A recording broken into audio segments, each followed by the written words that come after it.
খবর সবার আগে জানতে চাও? টলিউড, বলিউড বা পলিটিক্যাল আপডেট জানতে গেলে দেখতে হবে কলকাতা নিউজ টাইমস। বিশ্বের খবর সবার আগে। সব জায়গা থেকে এরকমই দুঃখ জীবনী আমরা কিন্তু খুব সুন্দর জীবন কাটছে। আপনারা যাদের আশীর্বাদ না পেলে কোনো কিছুই সম্ভব না। আজকে আলটিমেটলি মুভিটা দেখলেন, খুব সুন্দর। এটা প্রচার হয়ে যাবে, এটা ভাবতে পারবো না। আমরা সবাই এটা নিয়ে আলোচনা শুরু করে দেবো, পাড়ায় পাড়ায় বলবো, বন্ধু বান্ধব চাই যে তোমরা আমাদের আশীর্বাদ দাও। কি মনে হয়েছে ছবিটা দেখে তোমরা যদি একটু বলো। প্রথম হচ্ছে আমরা ভাবতে পারিনি যে এরকম একটা বাস্তবটা তুলে ধরবে না।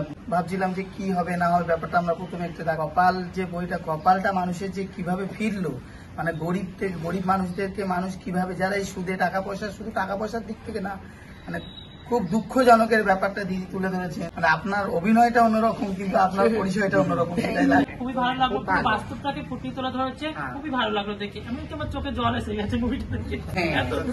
লোকে টাকা পয়সার পরে যে ব্যাপারটা এলো, কিন্তু আমাদের জীবনে এরকমই দুঃখ জীবনী আমরা কিন্তু খুব সুন্দর জীবন কাটছে। আপনারা সব জায়গা থেকে আমরা আমাদের সমাজে কোনোদিন আমরা মানুষের কোনো জায়গায় যাই, কিছু মানুষ ভালো মনে করে, কিছু মানুষ আমাদেরকে বেরোতে পারলে যে তুমি চলে যাও এটুখানি সময়টুকুনির জন্য, কিছু মানুষ আমাদেরকে আবার খুব ভগবানের থেকেও বেশি। সবাই মিলে আশীর্বাদ দিয়ে দাও।